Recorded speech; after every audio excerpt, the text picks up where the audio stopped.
This is Pathway to Recovery, an SA Lifeline Foundation podcast featuring hosts Tara McCausland, who is the SA Lifeline Executive Director, and Justin B., a sex addict living in long-term recovery.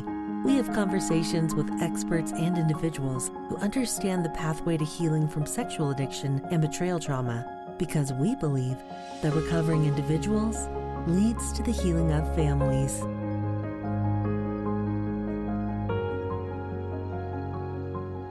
Hello, welcome to the Pathway to Recovery podcast. I'm Tara McCausland. We have a special episode for you, a SAL 12-step men's panel that we shared at our 2025 SA Lifeline Virtual Conference, which was just a couple of weeks ago. And I also wanted to share with you great news. So while obviously the conference is over, you can actually access the recordings of that full 2-day conference until next Monday, November 24th.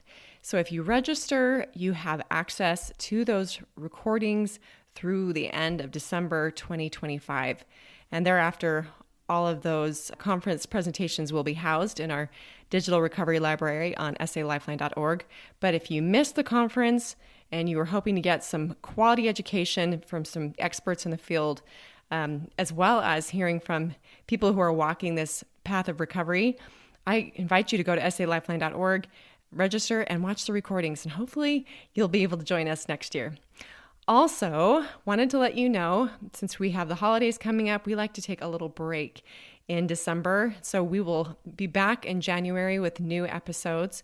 But between now and then, go back, listen to episodes that you haven't listened to. We've got 88 episodes posted, lots of great content. And while you're at it, if you've been enjoying this podcast, I would invite you to pause, go to Apple Podcasts, and rate and review this podcast. When you do that, it actually helps people who are looking for similar content. So thank you in advance for taking the time to rate and review. Glad you're here, and I hope you enjoy this SAL 12-step men's panel discussing the recovery puzzle and SAL 12-step circle models.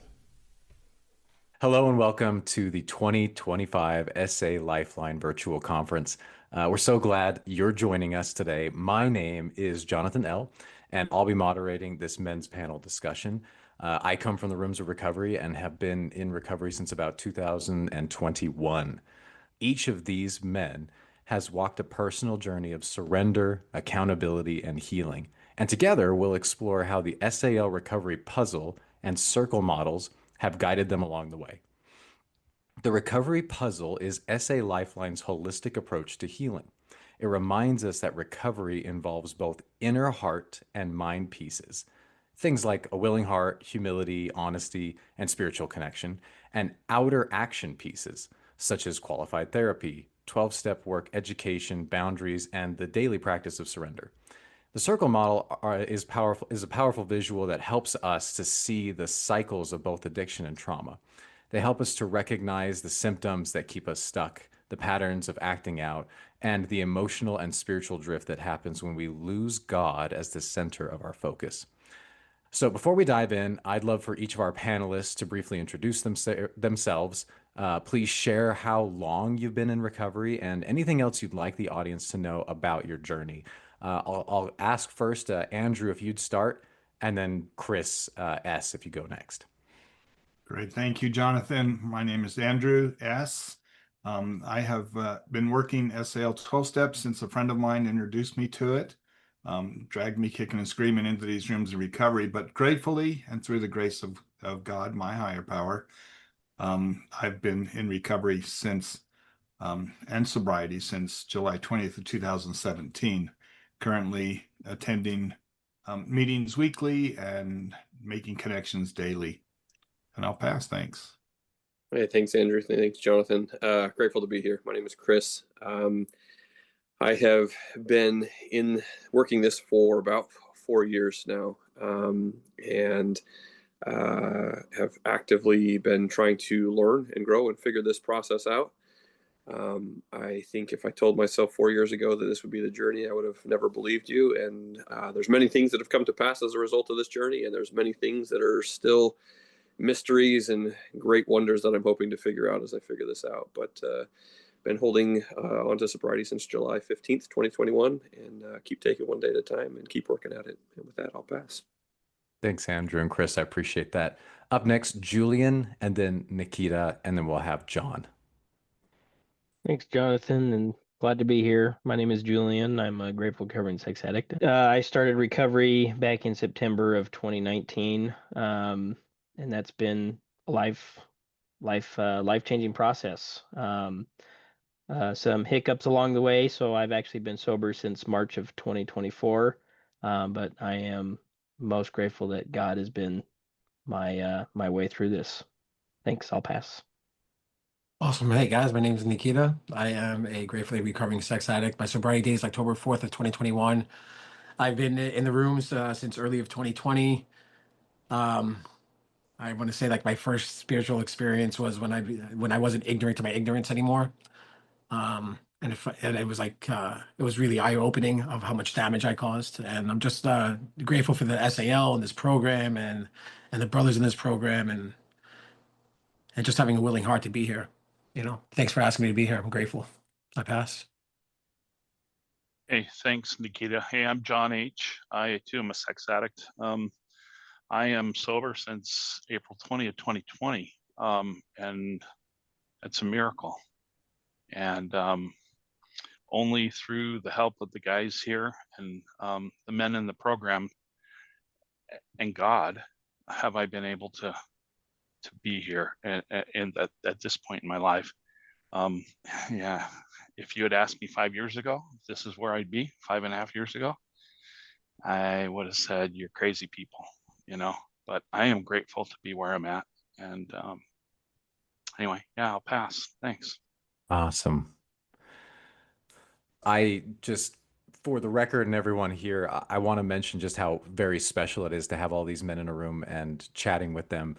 The cumulative experience in here is what we're after. And I am so excited to get your take on some of these critical aspects of recovery and some of the resources that we have. Now, I'm going to share really quickly, just so that we can take a look at it, especially for those who aren't quite familiar with it.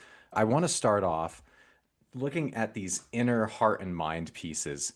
I'm going to highlight a few of them. We could go into all of them, but I fear that our time would elapse very quickly if we did everything. So let's look at these, because these heart and mind pieces, they're the qualities that form the foundation of deep spiritual recovery. And that's why they're kind of in the middle here. So the first question I want to look at, I'm targeting this willing heart right there, smack dab in the middle. This is the first piece of the recovery puzzle. I want to get a take, because so many of you have so much experience now. But let's pull it back in time a bit. What did willingness look like for you in the early stages of recovery? And how has that willingness deepened or changed over time? I'll share one experience that I had with the willing heart. Back in the day when I first got started, I was willing to do it to make my wife happy. So my willing heart was to please others, not for myself and not for my own health. But I soon learned that didn't work. And I'll get into a little bit more of that later. Yeah, I like to share about that. For me, it was about being humble. I had the gift of desperation coming in here. I was homeless. I was suicidal. I was away from my family. And the humble part of it, like I had to get humble to become willing, to be able to even have the idea to join the program, to listen to others. And that's still true today. When things get in the way of my connection with God, it's about me being willing and not letting the ego deflate. That deflation of ego that the White Book talks about. That's how it was for me when I first got here, and it still continues to be. Like, I need humbleness to work this program. Hey, my story sounds like Andrew's. I was willing to do whatever it took to make my wife happy. And I didn't want to go to a program. I didn't want to go to therapy. I didn't want to do those things. But I found very quickly, my first meeting, that I needed to be there for me.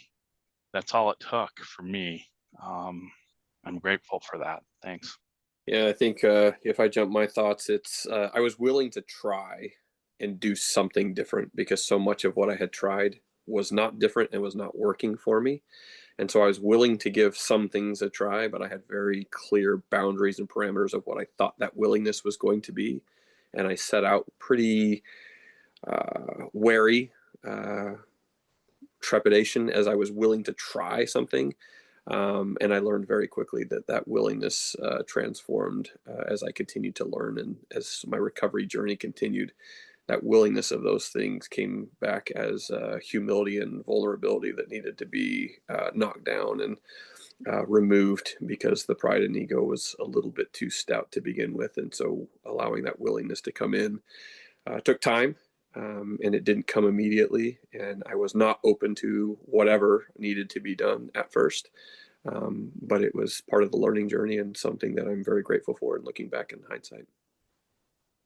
For me, willingness was a lot similar to what these other fellows have shared. That I was, as the white book we read earlier this week says, I may not feel like it, but there was a willingness. It was kind of forced on me to come into these rooms. I was just kind of brought here because I knew I needed to change my life. But as for like willingly to come and join, like it wasn't my choice to do that. And so now it, as I've been in recovery, it's evolved into now this is what I'm willing to do because I actually enjoy it. It's actually something that helps me. And even on the days that are that it's hard for me, I still have that desire to come here and be here. And so without that willing heart, recovery wouldn't be happening for me. Yeah, I love the input from everyone, especially because it shows that standard evolution, not even standard, but there's a special journey that seems to have a common thread between everyone, which is I'm here because there's a compulsory need to be in recovery. Maybe I hit a rock bottom. That changed, that deepened, and I think that if we're gonna just pull another piece from the puzzle, and I'm gonna pick on someone because of something that was said, but many men describe recovery. It's not just a behavioral change, but a spiritual awakening. Um, Nikita, I'm coming after you first, but only because you mentioned it in your introduction, and so I feel like it's a good springboard. How have you experienced a spiritual connection in your recovery, and what practices help you keep God at the center of your healing? Yeah, thanks for asking me that. Pausing has been a huge thing for me because I've been very reactive in my life. You know, I was always or I have been and could still be very defensive with anybody giving me any kind of different opinion than my own. And that's where the ego comes in. And now I do have the gift of being able to pause. Like I have the ability to pause now. And which was really funny because when I was younger, my father would tell me, Nikita, take 10 seconds, count to 10, count to 10. But I wasn't in that receiving mode, right? I feel like things come to us in a position, during our recovery or in our life that when we're actually able to receive the words that other people are telling us, right? And I didn't receive it to pause until I got here. And it's still true now. Like not just at the beginning of learning how to pause at the beginning of my recovery, but now it's like it has been such a I've been practicing it so much over these last 5 years that it's actually has become like instinctual. Like I just pause now. Like I don't react right away. Have I reacted? Yes. But my trajectory has changed over time.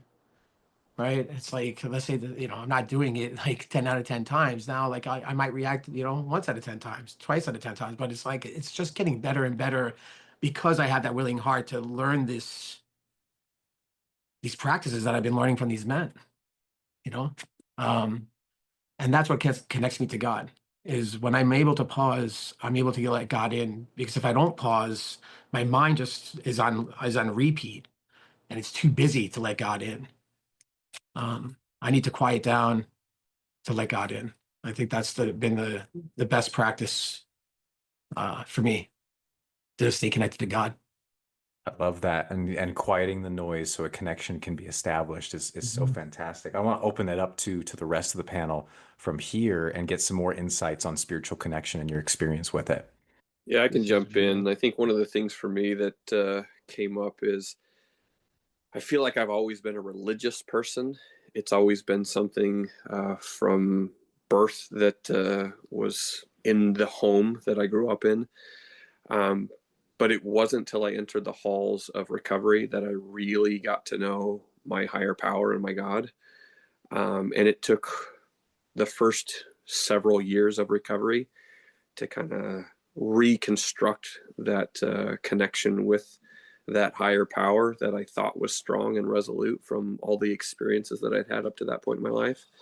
And when I restructured and reframed it into someone who could love me for the negative things that I have done and open up and receive me for who I was, regardless of what I did, it really changed that connection, my willingness to surrender and commit to trying to follow that better will from a higher power, as opposed to just trying to do it my own way that was not working before. I love that idea of change of view of God, but also submission to that new vision of who he is. And that adaptation that you've had, Chris, is super incredible. I love that. Thank you for sharing. Anyone else want to touch on spiritual connection? Hey, yeah, this is John. So for me, as I worked through the process to get my first step inventory done, that was hard. It helped me realize that I was truly out of control and that I needed some help.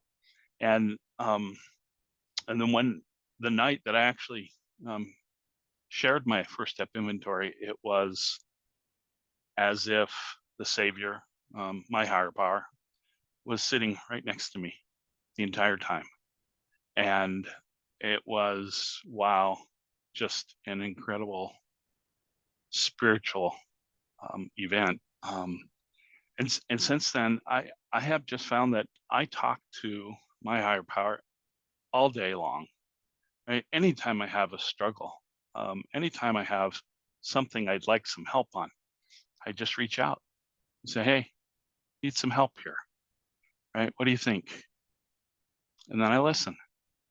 And I didn't used to do that, but man, um, he's great. He's always there, and I appreciate him. Thanks. John, what's really cool about your statement, and I'm just going to kind of play off this for a second, is how much it connects with the same kind of ideology that Nikita shared with us, with the slowing down, preparing to listen, asking and receiving. I mean, it's connection. That's real connection, right? Is that exchange. So I love that. That's awesome. I'm gonna really quickly push us into the next one just because we could spend all night talking about these. And I'm gonna put two together here, two more puzzle pieces. And I think this is an incredibly important topic for a lot of people, especially who are starting. I'm gonna pull both pieces of humility and rigorous honesty because I feel like they're so connected here.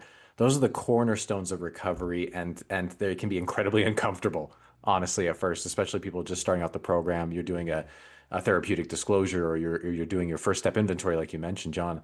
I'm looking for someone maybe to share a time when choosing humility or honesty in a rigorous fashion helped them experience a breakthrough or real change, even when, it was difficult. I know when I started recovery, um, going back to that willingness aspect, the willingness was forced upon me. I had nowhere else to go to. And so when I started in recovery, with my first sponsor, it was kind of like, okay, I'll do what I need to do. I think as I got into step 9, I realized that there were some individuals I didn't want to make amends to. And so, um, I kind of, that was kind of the start of my recovery, where it helped me to see that, if I don't fully engage in these steps, in these principles, then I'm not going to get anywhere. And so part of that humility aspect is I wasn't humble. I wasn't willing to do some of those things. And I wasn't honest. I wasn't honest with my sponsor. And soon enough, it turned everywhere else in my life, where I just kind of just disregarded honesty. And so it eventually led to a relapse. And so then when I worked with my next sponsor, I understood, because he always preached to me rigorous honesty. You're not going to get anywhere if there's no rigorous honesty. And so as I've understood what that meant, it means that there's no secrets. There's no stone unturned in my life now. I need to talk about it, not just hide it under the rug and yeah, I'll get there. It's about talking about it and surrendering those aspects. And so that for me, being able to do that was huge. And more recently, I've been able to become more honest and willing, and humble to say that, I've got a problem also with my phone, especially with social media, and accepting that, I have no power over these things. A lot like when I started in recovery, I was focused on the sexual acting out, but now I'm learning that I need to engage these principles in everything, and that was with the devices. That was a kind of a humble slice of pie for me to say, I'm totally powerless over this, just as it was with sexually acting out. When I thought of honesty, and again, being completely honest and rigorous honesty is very, very humbling for me. So yeah, they go hand in hand. For me, there was three types of honesty. One, the all-out lie, even the white lie. The white lie, not telling the complete story or justifying my actions. That that's still a lie.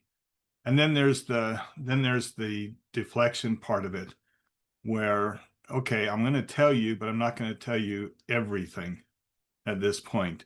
It's again not being completely honest.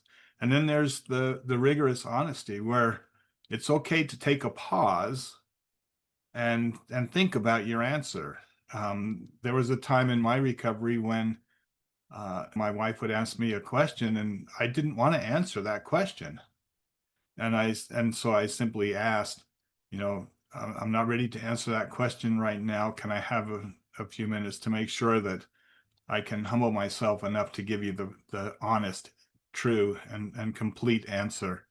And that's what has worked for me. And it has brought me to the point in the process that I go there first.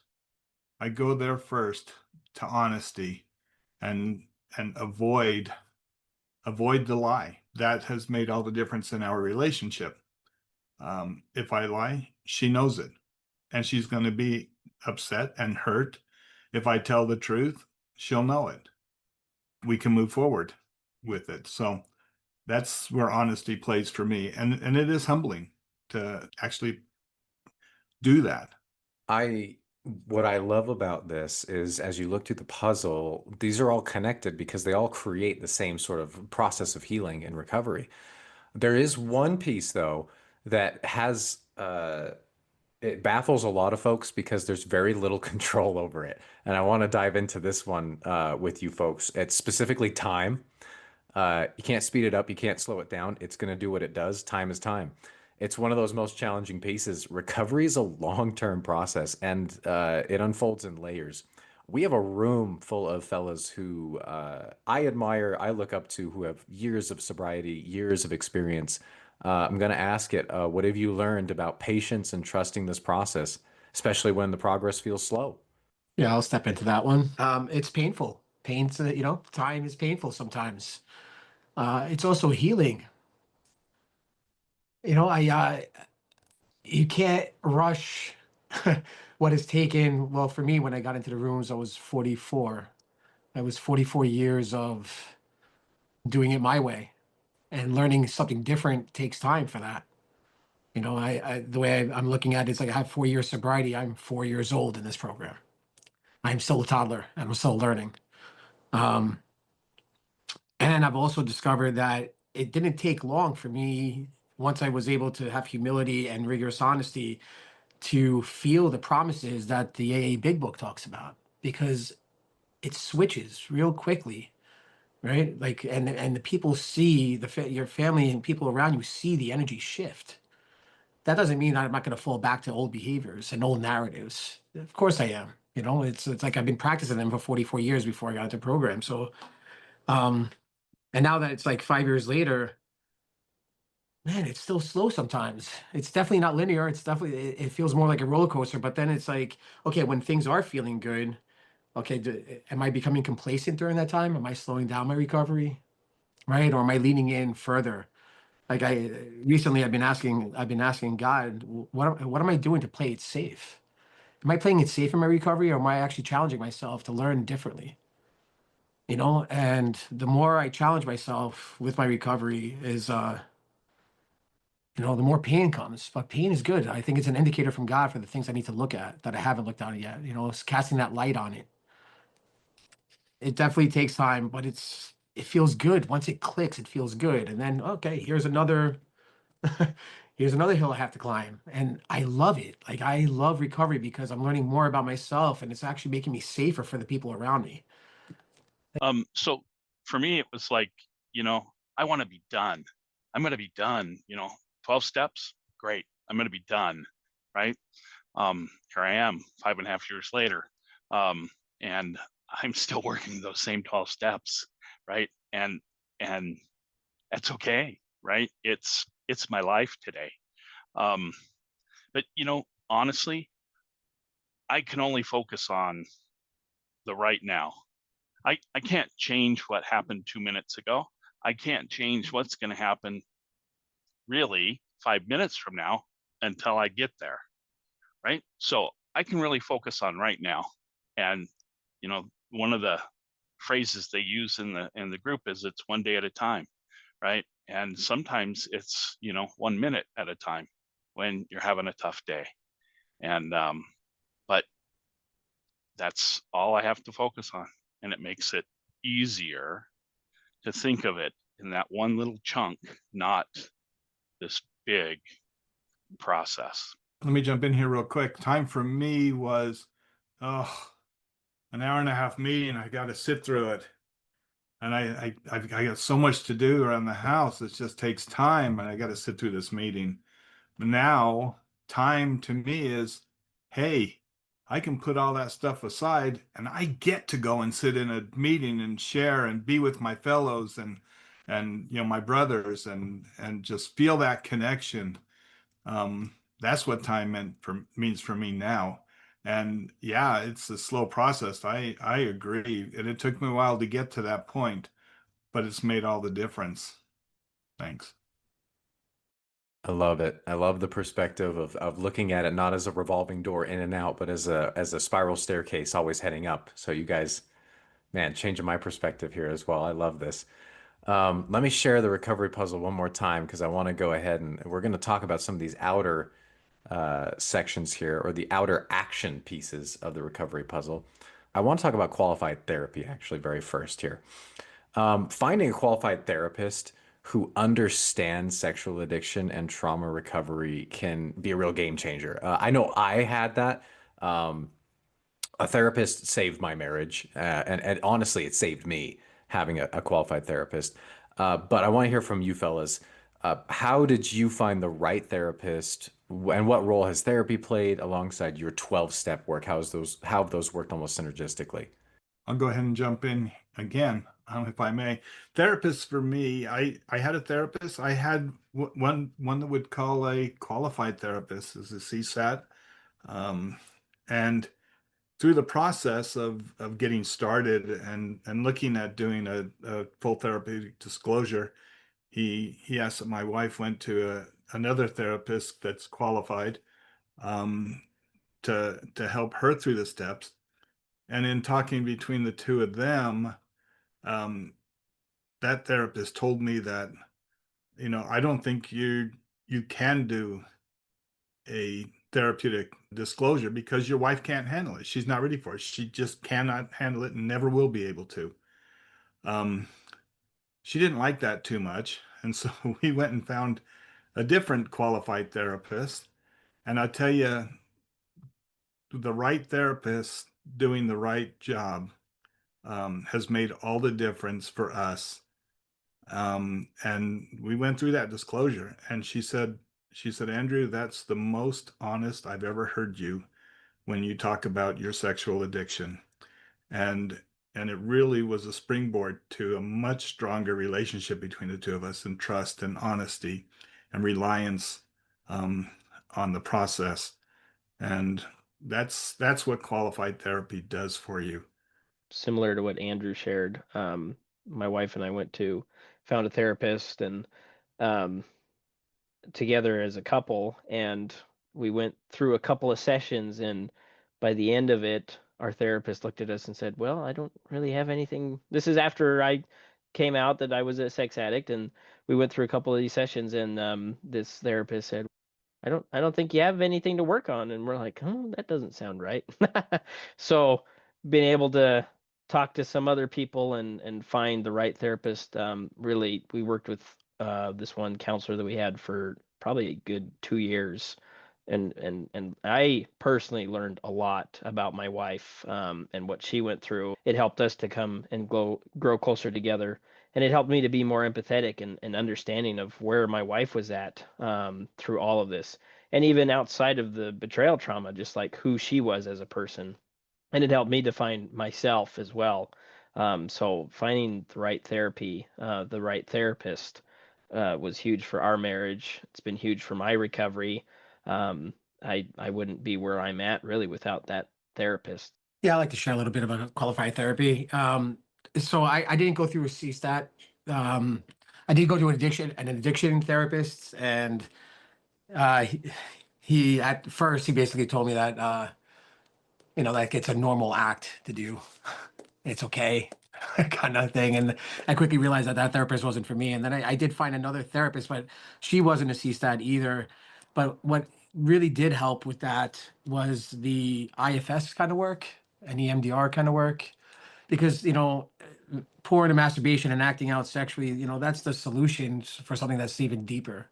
And what helped me was getting to my childhood trauma kind of things and recognizing that aspect. And I have 3 core wounds, and that's I'm not enough, I don't matter, please don't leave me, kind of stuff. And when I'm able to tap into that kind of stuff and work on that, the internal family system and EMDR, man, there's such relief with that, because then I could show up for the people around me with strength instead of coming through scarcity or needing validation or being clingy, right? And expecting my partner or my kids to give me the validation that really only God and the God within me, the love within me, could give myself, right? So yeah, childhood trauma kind of therapy for me really worked, and is still working. I mean, just incredible, especially some of the insights on the work that it takes to find not just a qualified therapist, but someone that works for you in your recovery that you can coordinate with for growing and learning. All of you kind of shared that aspect of making sure that that is a connection that is serviceable, right? I love that, and I'm very grateful for that experience, that tidbit that'll help people who are also looking for a therapist. I know therapy led to one thing that was extremely important in my marriage, which is boundaries. Boundaries are essential for maintaining safety and integrity, especially in that relationship where trust is so vital. What kinds of boundaries, personal, relational, digital, with your technology, would have been the most helpful for you in staying grounded and aligned with your values? This is one that has taken a long time to even slightly scratch the surface of understanding. And beyond that, it's one that I don't know that I necessarily have really comfortable grounds with. I struggle between requests and boundaries, and I've been told the definitions dozens of times and trying to align myself with, is this a request? Is this a boundary? Is this for me? Is this for something that helps me to stay safe? Is it for somebody else? And I think ultimately, for me, it was just understanding what dysregulates me and what do I need to eliminate or add more of into my life. And for myself, I have learned that I have to spend time exercising or being outside doing something for myself. And I also need to eliminate many of the social media sources with which I have used in the past. And those were 2 components that I absolutely realized over time were critical for my ability to stay regulated and stay dialed in with what I need to do. And it doesn't always work, and it's always evolving. But those are 2 components of boundaries that have been critical for me to make sure that I stay within my regulated state. Hey, I like to jump in and just feed off of what Chris was saying. To be regulated and dysregulated in any kind of respectful conflict within the house is important. Like I want to be regulated. So when things get heated up, a partner or my kids or anything like that, I've expressed to them, and we have practiced to be able to shelf the conversation any one of us could do it at any time if we feel like we're getting dysregulated. And we're able to shut the conversation and actually tell each other when we're going to come back to that conversation.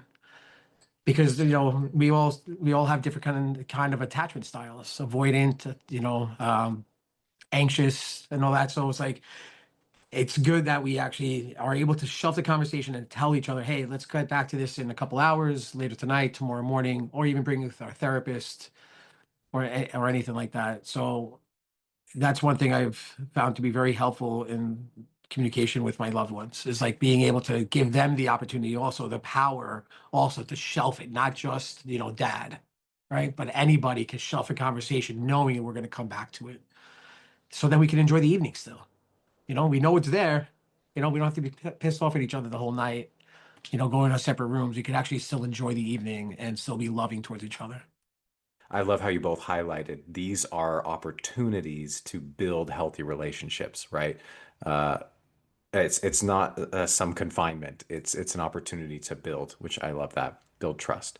Um, on this, and this is a topic that some folks who are listening might need some help with. I know I definitely did early in my recovery, still do some days. Let's talk about surrender. It's one of those outer pieces, and the practice of surrender is vital to recovery. But let's break it apart. Let's help some people understand. Let's dig into it with the collective hope experience that we have. What does surrender look like for you day to day? And how do you come back to it when you're struggling? I mean, what anchors you in it? For me, surrender has been like huge. Um, I really didn't know what it meant. And it wasn't until one of the guys was sharing in one of the meetings I was in, and he shared that, all it is truly is you being willing to give up what you're struggling with, give it away, give it to God, right? That's what surrender ultimately is. And for me, it was like a light bulb went on, right? And it gave me the opportunity to say, well, shoot, maybe I can do that, right? And so I started doing it. And originally, I struggled with thoughts that used to come in my head. Any web page I ever saw, you know, I, it stuck in my head, right? And they'd pop up randomly throughout the day. And I decided I was going to surrender every time one of those thoughts came up. And I did. And I surrendered it, gave it to God, and He took it, and it was gone. And I thought, wow, that was cool. But, hour later, another thought came up. I surrendered it, gave it to God. It was gone. And I was like, wow, this is cool. That first day, I probably surrendered 50 or 60 times, right? I was like, just amazed that every single time that thought would go away, right? And over the years, I those thoughts don't pop up like they used to. If I have 2 or 3 a week, that's a lot. So it doesn't really happen a lot anymore. But today, any frustrations, any resentments, anything I'm struggling with, I surrender it. I give it to God, right? He's willing to take it if I give it to Him, right? And I love surrender. It makes my life so much better. I'll kind of piggyback on John there. I know for me, I didn't understand what surrender meant either, and it was scary to tell somebody what I was thinking, or the thought I had about acting out or something, or even just emotional disturbances. But I love, my favorite analogy is thinking of, surrender is where before, when I was acting out, it was I would pray to God, say, God, with my fist closed, I would say, God, take this from me. Like, please, just take it away. But now instead of it's an open palm where I hear God, I give it to you. And so part of my process of surrender is I give it to God. I surrender whatever that is, whatever I'm feeling, trigger thought I have. And then I actually will call up somebody and talk it through, because for me, vocally talking it through, I can do that with God as well, but actually telling somebody else allows a deeper level of surrender for me. And talking it through with somebody out loud allows me to another way to just let it out. It's vocally coming out of my body, and I'm surrendering it. That's been a hard practice, especially beginning my recovery, but now it's been something that I really hold on to. I love this focus on, and Julian, you said it so well, this opening your hand. But John also talking about how it just needs to be a continual ongoing practice and it becomes easier over time, right? This liberating thing that comes from surrender. I mean, such great insight from everybody. I want to go ahead. We've talked about now the puzzle quite a bit. Let's look at the circle models. Now, the circle models are in the SAL book, the newest version of it. You can find them on page, I think it's 3 through 19. And there's two specific ones I want to look at. There's a good handful of them. There's the positive, negative, sort of for both sides of the house, right? But let's take a look here. So this is that circle model of pornography use and sexual addiction. Um, Honestly, it's a great map of something terrible to help us understand it. But I wanted to kind of talk about this. You see, the circle model gives us a visual understanding of addiction and recovery. So the inner circle shows those patterns of denial, acting out, disconnection, and the outer circle shows that path that we're seeing that there's kind of this cycle that's happening, these actions. How does understanding this model here, a visualization of your addiction, how did that help you see it more clearly, and how did that change your recovery? I think it says it pretty clearly on the top, absorbed Yeah. chaos. Um, and it is. It's nothing but chaos. And I didn't want to live in a chaotic life anymore. I can't do that at home. I can't have chaos at work. It drives me batty. That model, that addiction model, is nothing but chaos. And I don't know how. I didn't understand how I could live in all that chaos because it's so against who I am and what I believe and what I feel. And so understanding that helped me to choose not to have chaos. Yeah, I thought now that I'm looking at it, the reason I'm smiling at it is because I thought this was normal. I did it for so long that this is what life was. And I can't believe I put my family through this. I can't believe I put myself through this. I'm looking at this, how can I not believe that the adversary was within me? You know, how can I think that I was a man of God at this time, even though I thought I was because I was going to church, I was showing up at church, but I did not have a spiritual connection whatsoever. The adversary was in me, and this was normal for me. This was me, and I thought it was okay until everything blew up. You know, eventually everything blows up. This blows up. Yeah, I such a fantastic overview and discussion here about this model, this chaos model here of pornography use and sexual addiction. And that's the experience. That's what brought us in here. I want to then move over to, and I'm going to focus on this one specifically. There's the circle model of living in recovery from sexual addiction. So complete opposites here is what we're trying to look at. And I want to get just your analysis, your views, and your experience of what it is like looking at this, looking at that, and understanding these key aspects. What are the core differences between these? And this model specifically, what are you finding extremely valuable? Why does this matter? One of the things that I've heard over the years of being in an SAL 12 step is, at the center is God, in that, where in the addictive cycle, it's all about me. It's all about what I'm feeling. It's all about my resentments. It's me, me, me. And so putting God in the center for me, what I love about those two cycles is they're both cycles. If I feed um, the healthy cycle, it just propels itself. It continues to go on. The same thing with the addictive cycle. I'll propel it to go in an unhealthy direction if I keep that. And so keeping God as my center in all of that, I mean, really, it's what starts it all. Going back to the surrender part. If I turn to God and surrender to Him, then I'm opening up the doorway to a healthy lifestyle versus where if I feed if I stay centered on myself, I'm unwilling to surrender, unwilling to do anything to be honest, accountable or any of it. then I'm just going to be stuck in that difficult wheel of chaos. And so for me, God at the center is really where it starts for me. And this is something I want to hone in on. I'm going to kind of pivot off that comment to the rest of the panel. This circle model is reminding us that God should be at the center, not us, right?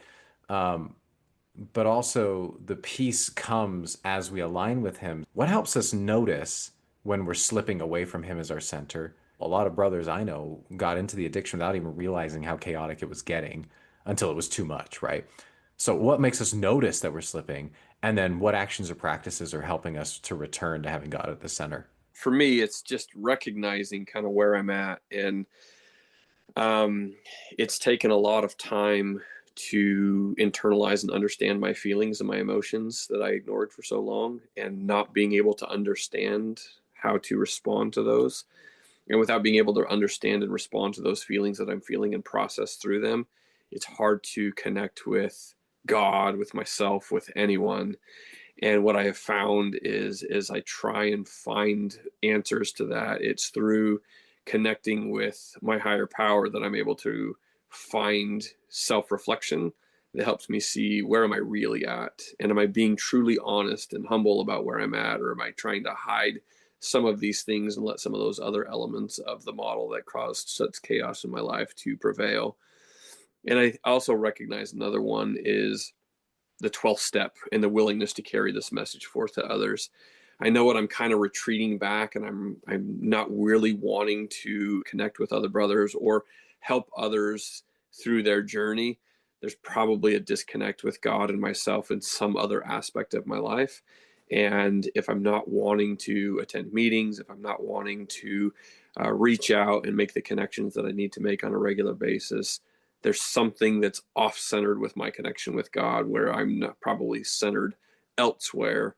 And whether that's on myself or somebody else or something else, it's not God. And those are all recipes for disaster in my life. Yeah, I was going to talk about self-evaluation as well, getting to the point that you can recognize what you are feeling. And there's an acronym that I kind of like using to get connected within what's going on with myself, as also yeah, just to get current. And it's called FANOS, FANOS, feelings, appreciations, needs, owning, and spirituality.